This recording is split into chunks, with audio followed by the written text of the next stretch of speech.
My parents abandoned me for years, then demanded I risk my life to carry my sister's baby. I refused, and they tried to sue me. Growing up, it was always clear that my sister Mary was the favorite. She's 2 years older than me, 33 now, and it was like she could do no wrong in my parents' eyes. I mean, she was the classic golden child. My mom would go on and on about how pretty she was, how athletic, how smart. Basically, she was everything they ever wanted. They'd even call her their golden apple or baby pie. Meanwhile, I always felt like I was in the background, like an afterthought. I was born 2 years after Mary, and let's just say I was not part of the plan. My parents didn't hide the fact that I was a surprise. On top of that, I was born premature with a heart condition. The whole situation with my health became another reason for them to treat me differently. I was in and out of hospitals my entire childhood, and every time, they'd make these passive-aggressive comments about how much money I was costing them. I can't even count how many times my mom would say something like, "We'd be better off if we didn't have these medical bills." It always made me feel like a burden. But here's the thing, they didn't even pay for most of it. My grandparents covered everything that insurance didn't.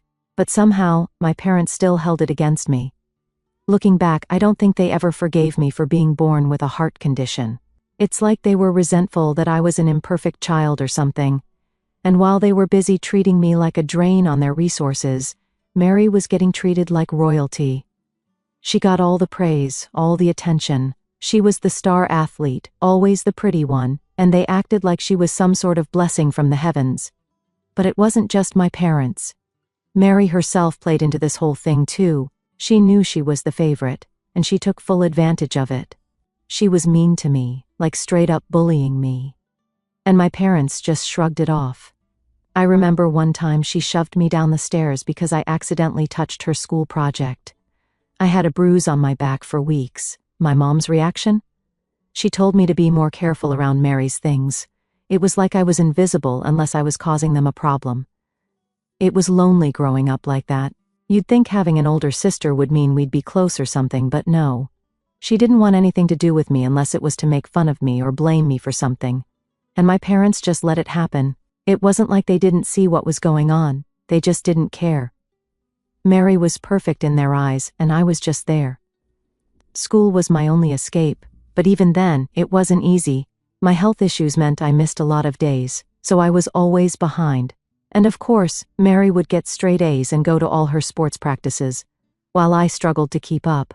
My parents never missed a game or a school event for Mary, but for me, they barely showed up to anything. One time, I got an award for a short story I wrote, and I begged them to come to the ceremony.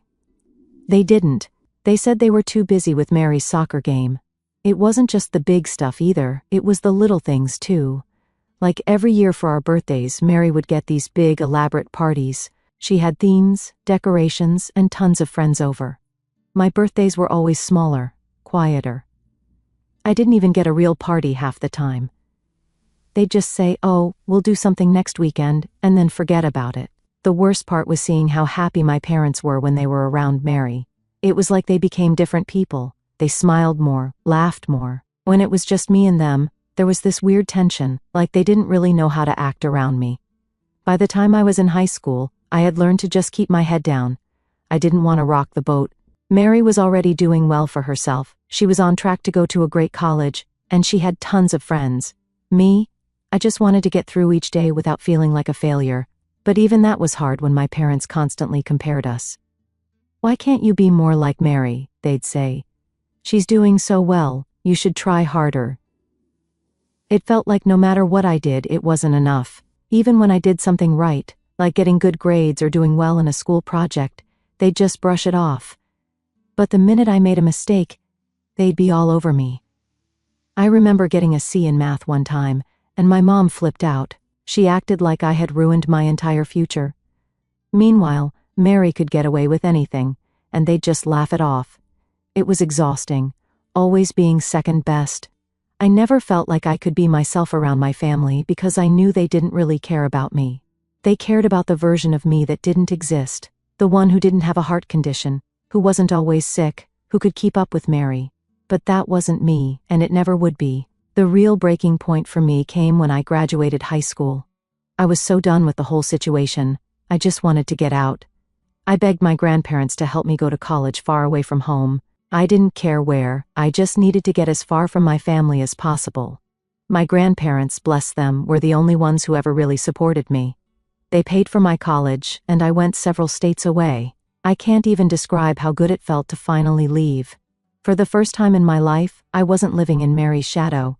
I could just be me, without constantly being compared to her or reminded of how much I was costing my parents. Looking back, it's wild to think about how much they messed with my head. I spent so many years thinking I wasn't good enough, that I was a burden. But now I see it for what it was, just messed up favoritism that they tried to pass off as normal. But even though I escaped, the damage was done. It took years for me to shake off the feeling that I wasn't worth anything. Even now, there are moments where I doubt myself, where I wonder if maybe they were right about me all along. But then I remind myself that it wasn't my fault, it never was. After I left home for college, things really started to change for me. It felt like a weight had been lifted off my shoulders. Being away from my parents and Mary was honestly the best thing I could have done for myself. It gave me a chance to start over without all the crap that came with being the unwanted child. I was finally free to be my own person. College was where I met Greg, my husband. I remember the first time we met, it was during one of those awkward icebreaker events in the dorms. I wasn't expecting much, but there he was, just being his genuine kind self. He wasn't like anyone I had met before. Greg didn't care about appearances or what I could do for him, which was so refreshing after a lifetime of feeling like I wasn't good enough for anyone, especially my own family. Greg and I clicked instantly. He was patient with me, which was something I wasn't used to. He listened when I talked about my childhood, about how I always felt like I was in the background, and he didn't judge me for it. He just made me feel, for the first time, like I was worth something, like I actually mattered. He made me feel beautiful too, which was another thing I wasn't used to. Growing up, I was constantly compared to Mary, who was always the pretty one. I was never good enough in that department, or at least that's what I was told. With Greg, I didn't feel like I had to compete with anyone. He loved me for who I was, and for the first time in my life, I started to believe that maybe I wasn't as worthless as my parents made me feel. After we graduated, Greg proposed, and of course I said yes. It wasn't long before we started planning the wedding, and Greg's family was super supportive. They were thrilled about the whole thing and offered to help pay for the wedding. My family, on the other hand, not so much. When I told my parents I was getting married, they didn't even pretend to be happy for me. My mom straight up said, "We just spent a fortune on Mary's wedding last year, so don't expect us to contribute." It was like I wasn't even their daughter. I tried not to let it get to me, but it still hurt. I mean, it wasn't like I was asking them for anything extravagant. I just wanted them to show up, to care, to be there for me. But they couldn't even do that. They didn't come to the wedding, not my mom, not my dad, and definitely not Mary. They didn't even send a card. Nothing. It was like I didn't exist to them anymore, which, honestly, wasn't that different from when I was growing up. But I was determined not to let it ruin my day. Greg's family was there, and they were amazing. They made me feel like I was part of something real, like I finally had the family I had always wanted. Greg's mom even helped me pick out my wedding dress, which was such a small thing but meant the world to me. She treated me like her own daughter, and for the first time I felt like I belonged somewhere. Our wedding was beautiful. It wasn't some huge fancy event like Mary's, but it was perfect for us.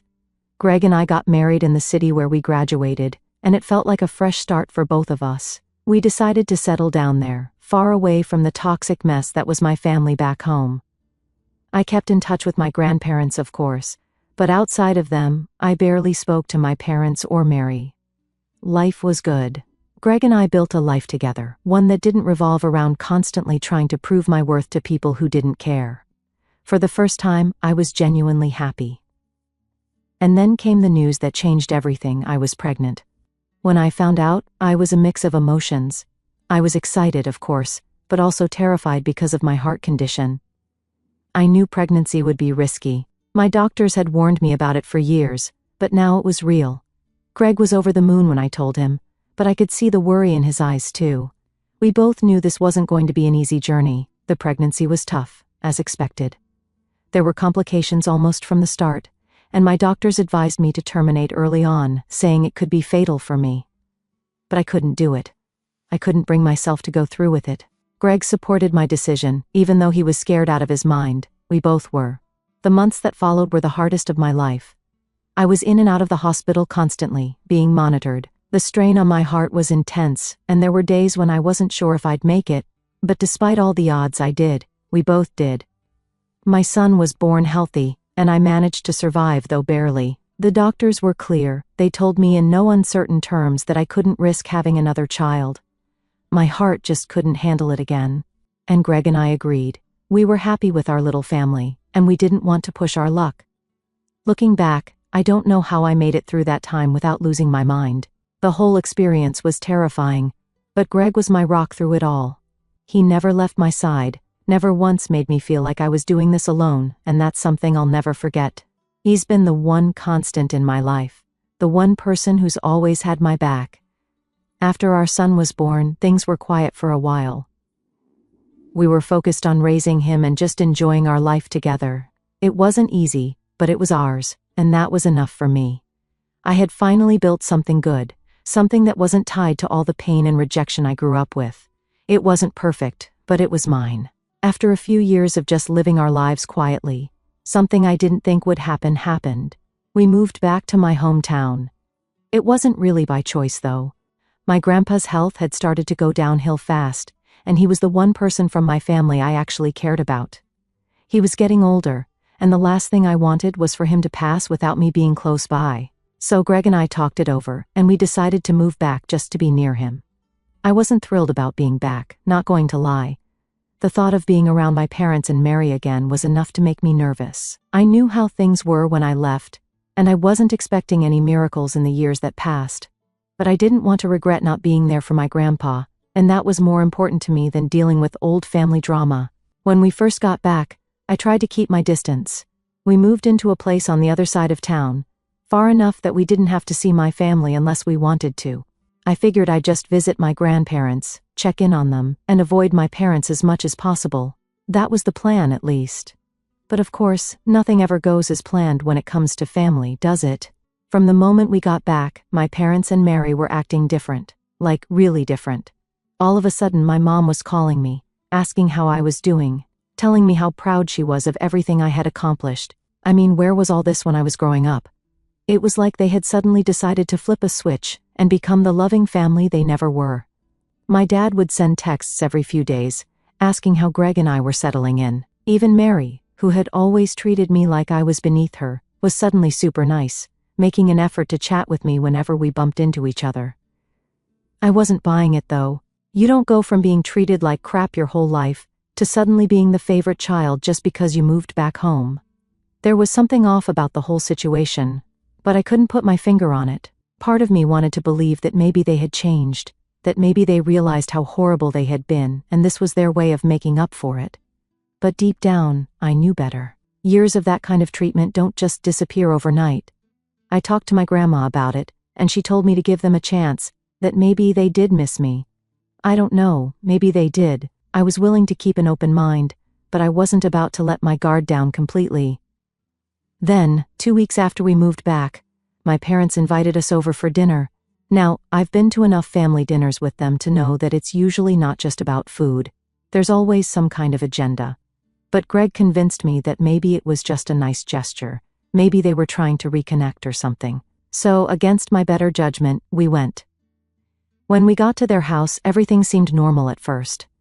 My mom made her famous lasagna, which was one of the few things I actually missed from growing up. We sat around the table, making small talk, and I could almost fool myself into thinking it was just a normal family dinner.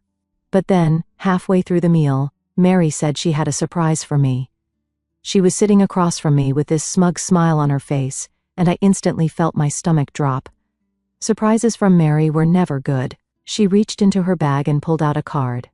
It was one of those fancy-looking envelopes, and she handed it to me like she was giving me some kind of award. I was confused, but I opened it, expecting maybe some kind of apology or a thank you note for moving back to be closer to the family. But nope, it wasn't that. Not even close. Inside was a letter congratulating me for becoming her future baby's carrier. I kid you not, she wrote it like I should be honored or something, like it was some privilege to risk my life for her. My first thought was that this had to be some kind of joke, but the look on her face told me she was dead serious. I couldn't believe it. I just sat there, staring at the card, trying to process what was happening. When I finally managed to speak, I told her I couldn't do it, that I physically couldn't carry another child. My pregnancy with my son had almost killed me, and the doctors had been very clear that I couldn't go through that again. I tried to explain it, but before I could even finish, Mary burst into tears. Now, normally, I wouldn't have cared if she cried. But my parents reacted immediately. My dad started yelling at me for being selfish, and my mom chimed in, saying that I should do this for family. It was like they didn't hear a word I had said about my heart condition, about how dangerous it would be for me to have another baby. The whole thing turned into this huge argument, with my parents and Mary ganging up on me, telling me that I was a terrible sister for not wanting to help her. I was in shock. I tried to stand my ground, but it was hard when they were all shouting at me like I was the worst person in the world. Greg, thank God, had my back the whole time. He stood up and told them we were leaving, that this was insane and they had no right to expect me to do something like this. We grabbed our things and walked out. The drive home was quiet. I think we were both just in disbelief over what had just happened. Even now, thinking back on it, I can't believe the audacity of it all. I get that Mary is upset about not being able to have kids, and that sucks for her. But the fact that they thought it was okay to just spring this on me, to assume I would risk my life to carry her child without even asking me beforehand, it's beyond messed up. I haven't spoken to them since that night. Part of me feels guilty, like maybe I should have handled it differently, but at the same time, I know I did the right thing. My health comes first, always. The silence after that dinner was deafening. Days passed, and I didn't hear a word from my parents or Mary. Not that I was expecting them to apologize, but a part of me hoped they'd at least try to reach out, to explain themselves or something. But no. It was radio silence. Greg kept telling me I did the right thing, that I wasn't wrong for standing my ground, and I knew that deep down, but it still left me feeling, I don't know, guilty. I shouldn't have felt that way, but I did. It's weird how family can mess with your head like that. The thing that got me the most was how quickly everything turned. One minute they're acting like they missed me, like they're so proud of me, and the next, they're screaming at me for not risking my life for Mary. I mean, who does that? Who goes from 0 to 100 that fast? It was like I was some tool they kept on the shelf for years, and now that they needed me, I was supposed to just jump at the chance to help. But here's the thing.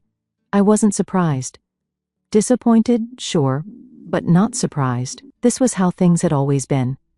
Mary got what she wanted no matter what, and I was always expected to just go along with it. Growing up, I'd seen it over and over again. It didn't matter if I was sick, or struggling, or hurting. If Mary needed something, that's where their focus went. So, when it came down to it, they didn't care about what my pregnancy did to me. They only cared about what it could do for her. A few more weeks went by, and I started to get used to the idea that maybe I wouldn't talk to my family again. I mean, how do you come back from something like that? I couldn't just pretend that dinner never happened, and I sure wasn't about to risk my life to carry a child that wasn't even mine. Greg and I talked about it a lot, and we both agreed that going no contact might be the best thing for us, for our family. My son didn't need to grow up around people who treated his mom like that. Then, one day, out of nowhere, I got a message from my mom. It wasn't long, just a text that said, "We need to talk. No, I'm sorry. No, let's work this out." Just a cold, emotionless, "We need to talk." I stared at my phone for what felt like forever, trying to decide what to do. Part of me wanted to ignore it, to block her number and move on with my life. But the other part of me, the part that still craved some kind of validation from my family, wanted to know what she had to say. I showed Greg the message, and he was pretty firm about it. He told me that, if I responded, I needed to be ready for more drama. He was right, of course, but I still couldn't help myself. Against my better judgment, I replied. I kept it simple, just asked, "What do you want to talk about?" Her response came quickly. She said she wanted to meet, that it was important. I asked if Greg could come too, and she immediately said no. That was a red flag if I'd ever seen one. Why couldn't my husband be there? It wasn't like I had anything to hide, and if this was really about fixing things, shouldn't he be involved too? But no. She insisted it had to be just me. Despite all the warning signs, I agreed to meet her. I don't know what I was expecting. maybe some kind of heartfelt apology, or at least an acknowledgement of what they'd done. But I should have known better. We met at a coffee shop in town, one that I hadn't been to in years. When I walked in, she was already sitting there, sipping her drink like it was just a normal day. No guilt, no remorse on her face, just casual, like this was a regular catch-up between mother and daughter. I sat down, and before I could even get a word out, she started talking. She didn't ask how I was doing or mention the dinner. She jumped right into it, saying that Mary was devastated, and that I needed to reconsider my decision. I couldn't believe what I was hearing. There was no apology, no we were wrong. It was all about Mary, again. I sat there, stunned, as she went on and on about how Mary's life had been so hard, how she and Dad had been working to find solutions, and how I was the only one who could help. She even pulled the family sticks together card, like that meant anything coming from someone who had ignored me for years. When she finally stopped to take a breath, I told her, as calmly as I could, that my answer hadn't changed. I couldn't do it. I wouldn't do it. I reminded her of what the doctor said about how dangerous another pregnancy would be for me, and that I wasn't willing to take that risk, not for anyone. I thought maybe, just maybe, she'd understand. But instead, she looked at me like I was some kind of monster. "You're being selfish," she said. "Mary needs you, and you're just turning your back on her." I couldn't believe it. After everything I'd gone through, after all the years of being treated like nothing, she had the nerve to call me selfish. I told her that I wasn't turning my back on anyone, that I was protecting myself and my family. But she didn't want to hear it. She kept pushing, kept trying to guilt me into agreeing. It was like nothing I said mattered. That's when I realized something. My family was never going to change. They were always going to see me as second to Mary, and no matter what I did, no matter how much I tried to explain myself, they would never understand. In their eyes, I existed to serve her, and the minute I refused, I became the villain. I stood up, told her I was done, and walked out of the coffee shop. I didn't look back, didn't wait for her to respond.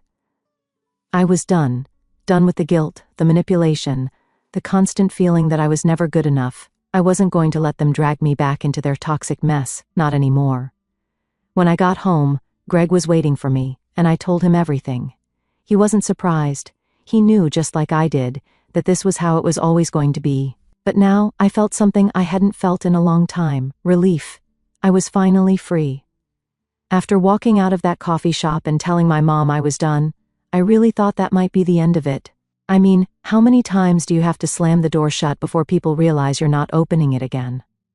But of course, they didn't get the hint.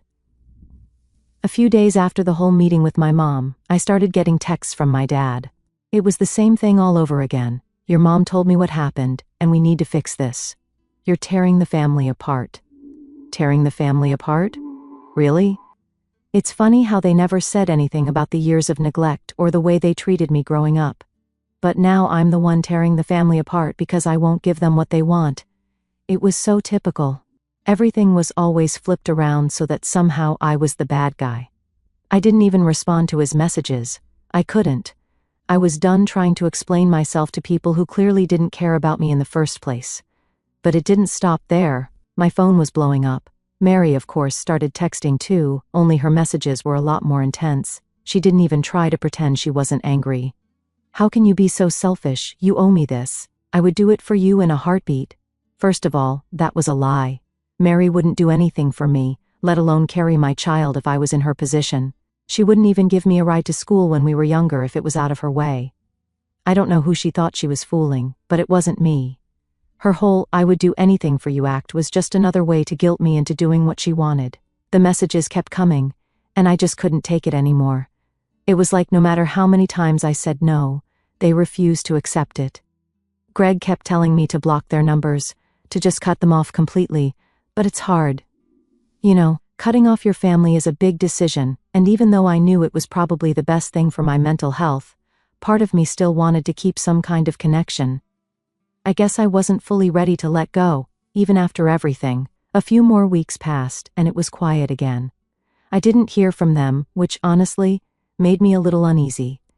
I kept waiting for the next round of guilt trips or manipulation, but nothing came. I tried to focus on my own little family.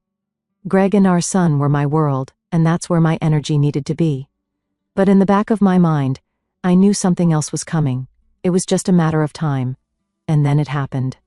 One day, out of nowhere, I got a call from my grandmother. She's always been the one person in my family who truly supported me. So when I saw her name on my phone, I picked up immediately. I expected her to ask how things were going or check in, like she usually did. But the second I answered, I could hear the tension in her voice. "Sweetheart, I don't know how to tell you this, but your parents are planning something. You need to be prepared." My stomach dropped. "What do you mean, planning something?" I asked, trying to keep my voice steady. "They're talking about going to a lawyer. They're saying they'll take legal action if you don't agree to help Mary. Something about medical rights, surrogacy. I don't know exactly, but they're serious." I couldn't believe what I was hearing. Legal action? They were actually going to try and force me into this? I was speechless. My grandmother went on, telling me that she overheard them talking about how they had a case, how they thought they could convince a judge to make me their last option since Mary couldn't have children on her own.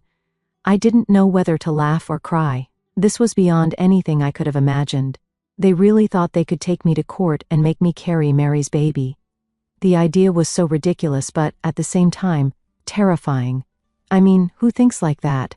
Who goes that far? I thanked my grandma for telling me, and we hung up. I sat there, staring at my phone, just trying to process everything.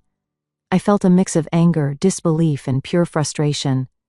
How had it come to this? How did my own family turn into people who would try to legally force me to risk my life for my sister? I thought about all the years of being treated like nothing, of always being second to Mary, and I realized this was the final straw. I couldn't do it anymore. That night, I told Greg everything. He wasn't surprised. Angry, yes, but surprised, no. He knew, as well as I did, that this was just another way for them to control me, to make me feel like I owed them something, but I didn't owe them anything, not anymore. Greg suggested we contact a lawyer just to be safe. Even though it seemed insane, we needed to be prepared for whatever they might try. So, we did. We met with a lawyer a few days later, and I explained the whole situation. The lawyer was amazing, understanding but also ready to fight for us if it came to that. She reassured me that there was no way they could force me into being a surrogate, especially with my medical history. But she agreed it was better to be prepared in case they actually tried something. A few weeks went by, and I didn't hear anything. No legal threats, no more texts from my parents or Mary. It was like they had finally backed off. But I knew it wasn't over. The damage had been done. I couldn't go back to pretending like everything was fine. They had shown me who they really were, and there was no coming back from that.